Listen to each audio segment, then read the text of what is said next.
জনাব রেজাউল করিম রনি, আপনাকে আমাদের অনুষ্ঠানে স্বাগত জানাচ্ছি। জি, ধন্যবাদ ভাই আমাকে আমন্ত্রণ জানানোর জন্য। জি তো। জনাব রেজাউল করিম রনি, আপনি খেয়াল করলেন আমি একটু লম্বা ভূমিকা দিয়েছি, ইচ্ছে জি করে দিয়েছি যে সবগুলি বিষয় নিয়ে আমরা ভাবছিলাম। তো আপনি আহ, সবগুলি কি দেখছেন আসলে এখন এই মুহূর্তে রাজনীতির সবচেয়ে গুরুত্বপূর্ণ ইস্যু কোনটা হওয়া উচিত ছিল, কিন্তু আমরা দেখছি কি? রাইট। সবচেয়ে গুরুত্বপূর্ণ ইস্যু হওয়া উচিত ছিল রাজনৈতিক দলগুলো সম্মিলিতভাবে জনগণের পাশে থাকা। জনগণের অবস্থা ভালনারেবল। এখানে ভালনারেবিলিটি দুই তরফ থেকে আসছে। এক হলো এখানে বিপুল পরিমাণ আওয়ামী লীগের সমর্থক, নেতাকর্মীরা তো পালাতক, যারা আপনার লুটপাট খুন এবং অপরাধের সাথে জড়িত তারা তো পালাতক, কিন্তু বিপুল পরিমাণ সমর্থক তারা রয়ে গেছে এবং ইস্টাবলিশমেন্ট রয়ে গেছে। দিক থেকে লম্বা সময় ধরে জানি তারা রয়ে গেছে এবং তারা এখন পর্যন্ত ক্ষমতায় না আসতেই বা নির্বাচন হওয়ার পরে তো তারা ক্ষমতায় না আসতেই তারা যেইভাবে ক্ষমতা কেন্দ্রিক আচরণ শুরু করছে বা ক্ষমতার প্রতিযোগিতা শুরু করছে, সেটা খুবই দুঃখজনক। এবং এর ফলে যেটা হয়েছে, অভ্যুত্থানের মধ্যে দিয়ে যে ঐক্যটা আমরা দেখেছিলাম, সেই ঐক্যটা এখন একটা আপনার প্রতিযোগিতার রূপ নিয়েছে। এক দল আরেক দলের বিরুদ্ধে এমন ভাবে মানে আপনার প্রতিযোগিতা করছে, কে কত খারাপ এটা প্রমাণ করাই যেন একটা রাজনৈতিক বিষয় আকারে হাজির হয়েছে। কে কত বড় চাঁদাবাজ, কে কত বড় দুর্নীতিবাজ, কে কত বড় ঘুষখোর, সেই প্রতিযোগিতায় আমরা চলে গেছি। অথচ আমাদের দরকার ছিল 5 তারিখে যে কমন ভিক্টিমহুডের জায়গা থেকে যে এরকম একটা গণ অভ্যুত্থান হলো, গণ অভ্যুত্থানের পরে 5 থেকে 8 তারিখ দেখবেন যে জনগণের মধ্যে যে সহমর্মিতা, সহানুভূতি, একজন আরেকজনের পাশে থাকা, দাঁড়ানো, হ্যাঁ, সেইটার সেইটার যে স্পিরিটটা, সেটার সেটা যখন একটা ক্যাবিনেট মুখী হয়ে গেল, ক্যাবিনেট গঠন, কে ক্ষমতার দিকে থাকবে, হ্যাঁ, কার লোকজন কোন পদে যাবে, এই প্রতিযোগিতায় যখন গেল, তখন যারা জীবনের মায়া ত্যাগ করে আন্দোলনে গেলেন তাদের সাথে আন্দোলনটার তখন থেকেই বিচ্ছিন্নতা শুরু হয়েছিল এবং এই বিচ্ছিন্নতা এখন একটা পুরাপুরি হতাশায় উপনীত হয়েছে। ফলে এখন এই মুহূর্তে বাংলাদেশের জন্য জরুরি স্ট্যাবিলিটি।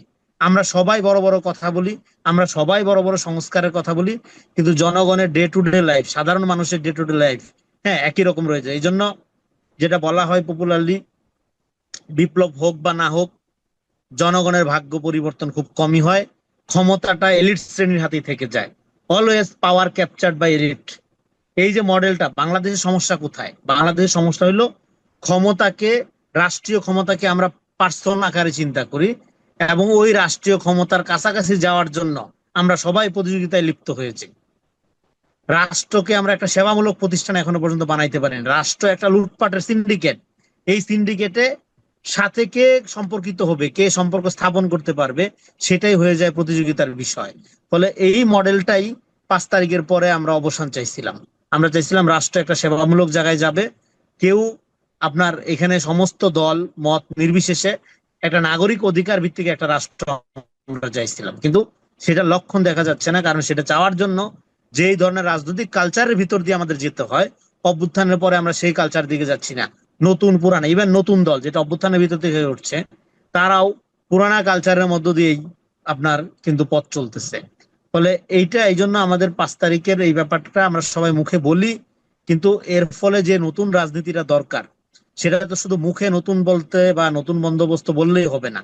তার জন্য তো আপনার পুরা রাজনৈতিক সংস্কৃতির যে পরিবর্তন, সেটা তো রাজনীতিবিদদের করে দেখাতে হবে। সেটা করে দেখানোর প্রথম প্রক্রিয়া ছিল জনগণের সাথে সম্পর্ক স্থাপনের প্রতিযোগিতা করা।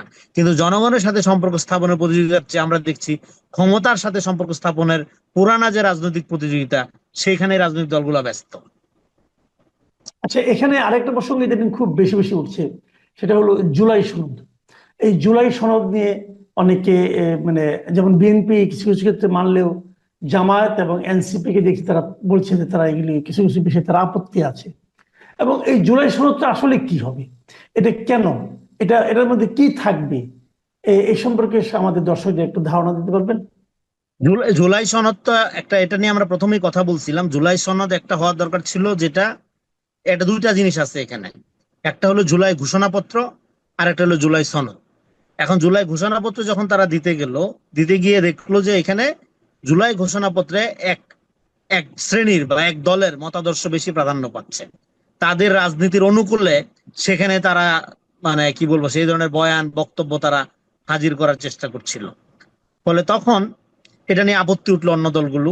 ওকে, তখন সরকার বলল ঠিক আছে, তাহলে জুলাই ঘোষণা বাদ, আমরা সরকারি ভাবে হ্যাঁ এই যে সংস্কার কমিশন গুলো করেছি, এই সংস্কার কমিশনের মতামত গুলোতে, প্রস্তাবনা গুলোতে কে কতখানি রাজি তার আলোকে আমরা নিজেরাই দিব। ওকে, তখন রাজনৈতিক দলগুলোর মধ্যে যে বিভেদ বা ধরেন যে বিভাজন জুলাই সনদকে কেন্দ্র করে তৈরি হচ্ছিল, এটার একটা আপাত অবসান হলো। তারপরে এইভাবে 1 বছর প্রায় চলে গেল। 1 বছর পরে এখন এসে সরকার বলল যে এটা আমরা নিজেরা করব। হ্যাঁ, এইভাবে তখন তারা একটা খসড়া কয়েকদিন আগে দিয়েছে। এই খসড়া, এখন এই খসড়াটা তার বিএনপি এবং জামাত এবং এনসিপি তারা বলতেছে এটা তারা মানতেছে না, এবং বিএনপি বলছে ঠিক আছে আমরা একমত। এটা খসড়া, ফলে এটা দ্বিমত করার সুযোগ আছে, এনসিপি জামাত দ্বিমত করতেই পারে। কিন্তু আমরা যেটা বলতে চাই, জুলাই সনদটা হতে হবে জাতীয়। এটা বিএনপির হলেও হবে না, এনসিপির হলেও হবে না, জামাতের হলেও হবে না। এখন প্রবলেম হচ্ছে ওই আগের কথাই, যখন আপনি আপনার সুবিধা দেখছেন তখন আপনি বলছেন যে এটাই জাতীয়, এটাই সঠিক, এটাই জনগণের হওয়া উচিত। যখন আপনি আপনার সুবিধা দেখছেন না, তখন আপনি বলছেন না এটা আমি মানি না, এটা তো স্বার্থ হাসিল হচ্ছে না। ফলে 5 তারিখের পরে আপনার ডায়লগ অফ কালচার যেটা, হ্যাঁ ডায়লগ অফ কালচার যেটা, সেখানে একসাথে বসে তাহলে এটা কিরকম হতে পারে, খসড়াগুলো নিয়ে সমস্ত রাজনৈতিক দলগুলোর সাথে একসাথে তো আপনি বসতে পারতেন, বেশি দল তো না, বড় বড় 4টা 5টা দল আপনি একসাথে বসেন। তাহলে এবার আপনি আপত্তিটা শুনেন, এনসিপি কেন মনে করছে এই জুলাই সনদ এরকম হচ্ছে না, তার মনোভূত হচ্ছে না। বিএনপি কেন মনে করছে এটাই সঠিক হচ্ছে, মনোভূত হচ্ছে। তাহলে ঘটনাটা কি ঘটতেছে? তো ফলে এটা আপনি ডায়লগ করার মধ্যে দিয়ে সমাধান না করে এখানেও আবার যদি আপনি রাজনৈতিক বিভাজনের চেষ্টা করেন, তাহলে যেটা হচ্ছে, দেখেন 71-এ আমরা কি করছিলাম, এটা একটা জনযুদ্ধ ছিল। আওয়ামী লীগ সেটাকে একটা পার্টিজান যুদ্ধে পরিণত করছিল। আপনি 24-এও যদি একই ঘটনা ঘটান, এটা তো একটা ভাই জাতীয় ইভেন্ট ছিল। এখানে দল, এটা একই সাথে সর্বদলীয় এবং নির্দলীয় একটা মুভমেন্ট ছিল, গণ অভ্যুত্থান ছিল। এখন আপনি যদি জামাত যদি মনে করে তার পলিটিক্স এর সুবিধা অনুযায়ী 71-কে আওয়ামী লীগ যেভাবে ন্যারেট করেছে, হ্যাঁ 24-কে জামাত যদি ওইভাবে ন্যারেট করে, এটাকে একটা ইভেন্ট তৈরি করে, হ্যাঁ সে তার ইতিহাস নতুন করে তৈরি করে এখান থেকে সে রাজনীতি আবার মেইনস্ট্রিম হওয়ার চেষ্টা করবে, বা এক ধরনের হিস্ট্রিসিটি তৈরি করার চেষ্টা করবে, এটা তো হবে না। এই ন্যারেটিভ পলিটিক্স তো পরাজিত হয়েছে, 54 বছরের ন্যারেটিভ এখানে টিকে নাই। এখন আমাদের একটা ভ্যালু বেজ রাষ্ট্র লাগবে, একটা নাগরিক ভিত্তিক রাষ্ট্র লাগবে।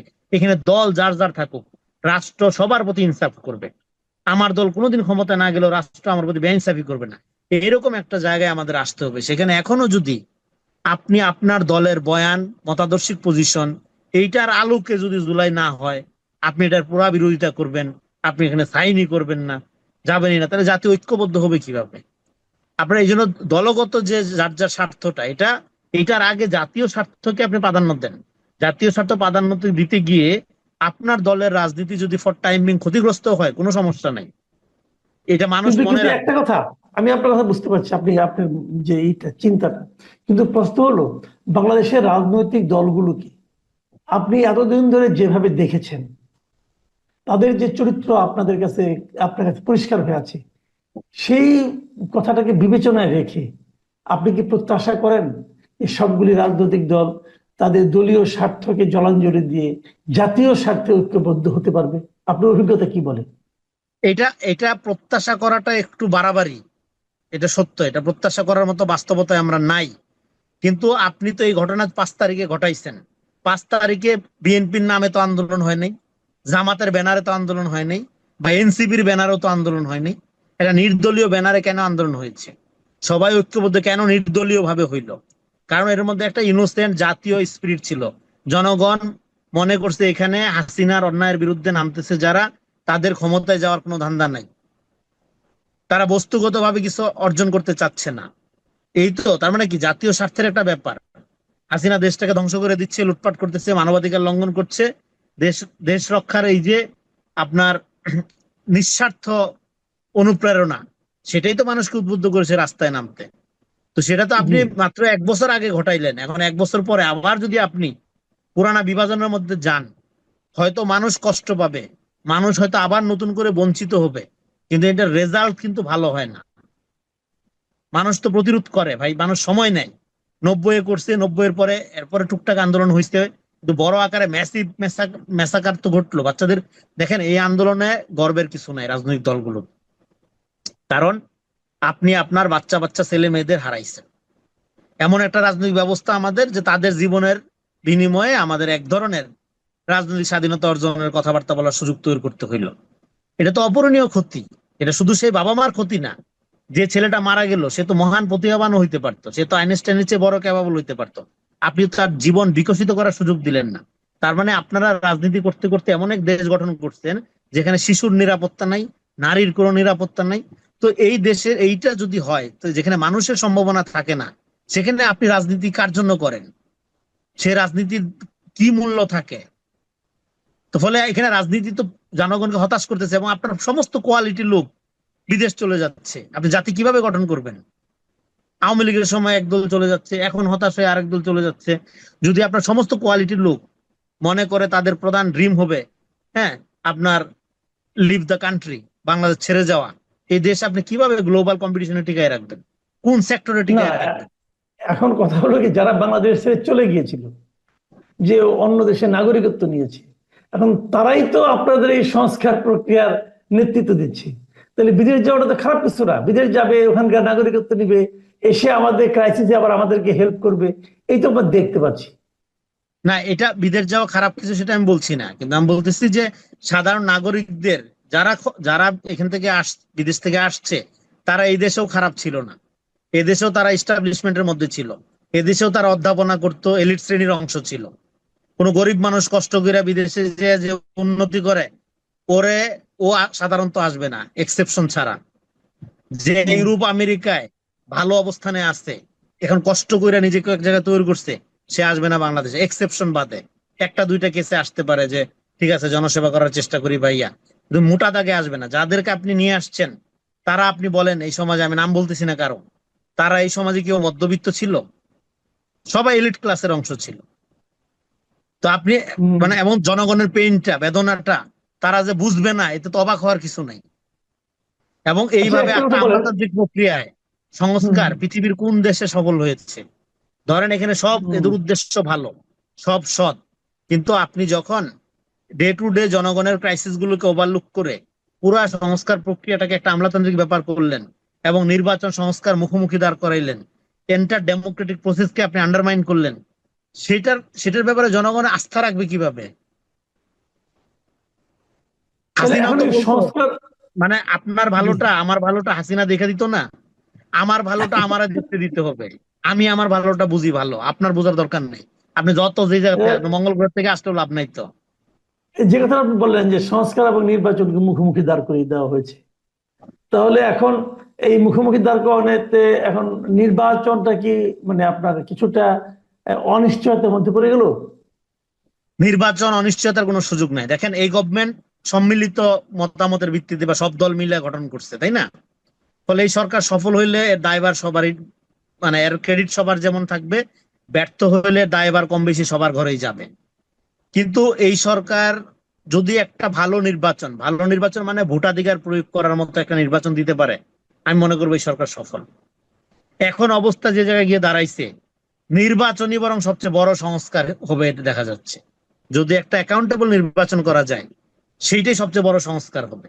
কারণ পুরা সংস্কারগুলো দেখেন, যে সংস্কারগুলো আপনার সবচেয়ে জরুরি, যেমন আপনার কৃষি প্রধান দেশ, আপনার ফুড সিকিউরিটির অবস্থা ভয়াবহ, আপনার কৃষি সংস্কার লাগবে না? আপনার কৃষি জি। সংস্কার কমিশনই নাই। তো আপনার আবার যে সংস্কারগুলোর ক্ষেত্রে রাজনৈতিক দলগুলো মতামত নাই, পুলিশ সংস্কার কমিশন, পিএসসি, সচিবালয়, এগুলো ঠিকঠাক করা, সেগুলো আপনি 1 বছর লাগে কেন? 1 বছরে তো আপনি কিছুই করেন নাই। তার মানে এটা তো মিন করতে হবে আপনার, মানে শুধু কাগজে কলমে বলা, বড় বড় কথা বলা, এটা তো আপনি মিন করতে হবে। ফলে এখন যে জায়গায় যাচ্ছে, এটা আজকে তো ধরেন আলোচনা হচ্ছে যে পৃথিবীর বিভিন্ন দেশে দেখা গেছে অন্তর্বর্তীকালীন সময়টা যত লম্বা হয়, সংকট তত ঘনীভূত হয়, সমস্যা তত ঘনীভূত হয়, এনার্কি তত হুম। বাড়ে। হ্যাঁ, এগুলো তো দেখা যাচ্ছে, এগুলো তো নতুন কিছু না। ফলে এরা এত এত জ্ঞানী লোক, এত এত জায়গা থেকে আসছে, তারা এটা জানে না যে ক্ষমতার সাথে জনগণের সম্পর্ক যদি তৈরি না হয়, সেই ক্ষমতার লেজিটিমেসি তৈরি হয় না। জি। তাহলে এখন আপনি কি মনে করেন, নির্বাচনের তারিখ নিয়ে যে একটা মানে সংকট রয়ে গেছে, আপনি কি মনে করেন অনেকে নির্বাচন, বলছে? আমি I got your point Kamal ভাই, আমি বলি হ্যাঁ, দেখেন, হ্যাঁ, হ্যাঁ। আপনি যদি গণতন্ত্র মিন করেন, হুম। নির্বাচনে যদি আপনি 1 ঘন্টাও দেরি করেন, এটা জাতির জন্য অপূরণীয় ক্ষতি। কারণ আপনি গণতন্ত্রের ইন্ডেক্সে নাইমা যাচ্ছেন তো ডে বাই ডে। হুম। ফলে নির্বাচন ডিসেম্বর জানুয়ারি, আজকে কালকে পরশু না, যত তাড়াতাড়ি আপনি দিতে পারেন তত আপনি আগায় গেলেন, যদি আপনি গণতন্ত্র মিন করেন। গণতন্ত্র মিন করলে আপনাকে সরাসরি জনগণের সাথে ক্ষমতার সম্পর্ক তৈরি করতে হবে। সেটা কি করবেন? প্রত্যক্ষ ভোটের মাধ্যমে করবেন। আবার সাজানো পাতানো আওয়ামী টাইপের নির্বাচন হইলে হবে না। পেশি শক্তির ব্যবহার, টাকা ছড়াই দিয়া বাজার, আপনার কি বলে যে মাঠ ম্যানুভারিং করা, সোশ্যাল মিডিয়াতে হাইপ তোলা, এগুলো না। রিয়েলি জনমত, জনমত প্রতিফলিত হয়, জনগণ তার সার্বভৌম অধিকার প্রয়োগের এখতিয়ার হিসাবে ভোট প্রয়োগ করতে পারে, যার সিল মারা না, জি ভোট জি, প্রয়োগ বুঝতে করতে পেরেছি। পারে। এরকম একটা নির্বাচন যদি আপনি 1 ঘন্টা আগেও দিতে পারেন, সেটা জাতির জন্য অসম্ভব মূল্যবান, অসম্ভব গুরুত্বপূর্ণ। কারণ গণতান্ত্রিক জি ইন্ডেক্সে আপনি আগায় গেলেন। তাহলে ডেট জি, নিয়ে অনেক যে ধন্যবাদ। আলাপটা, জি ডেট জি, নিয়ে যে ডেট নিয়ে। আলাপটা, এটা জি তো আপনার, এটা এর চেয়ে ফালতু আলাপ আর হয় না। আপনি যত দ্রুত পারেন আপনি যদি গণতন্ত্র মিন করেন, আর যদি আপনি গণতন্ত্র মিন না করেন, আপনি আপনার মতো ক্ষমতায় যেভাবে খুশি থাকেন, অসুবিধা নেই। দেশের 12টা বাজুক, কোনো সমস্যা নেই। এই তো ফর্মুলা। দেশের 12টা বাজে সমস্যা থাকবে না কেন? ঠিক মানে আছে। আপনি যদি গণতন্ত্র মিন করেন, আপনি নির্বাচনের জি ডেট জি, নিয়ে কথা বলবেন কেন? রাইট আপনি তো রাইট। 1 সেকেন্ডও সময় নষ্ট করবেন না। আপনার জি গণতান্ত্রিক ইন্ডেক্সে তো আপনার ন্যাশন ক্ষতিগ্রস্ত হচ্ছে। রাইট। কথাটা তো মানে কথাটা তো নির্বাচন, এই জায়গা থেকে বলা। নির্বাচন যত দেরিতে হবে গণতন্ত্র ততই পর্যুদস্ত হবে। এটি হলো রাইট। মূল বক্তব্য। প্রিয় দর্শক, আপনারা শুনলেন জনাব রেজাউল করিম রনির বক্তব্য নির্বাচন নিয়ে, গণতন্ত্র নিয়ে, এবং ক্ষমতা কিভাবে এলিট শ্রেণীর হাতে আলটিমেটলি থেকে যাচ্ছে। সবশেষ সংস্কার নিয়ে ওনার যে বক্তব্য, যে আমলাতান্ত্রিক প্রক্রিয়া যে সংস্কার হচ্ছে, এটা মানে সফলতা নিয়ে কিন্তু আলটিমেটলি সন্দেহ থেকেই যাচ্ছে।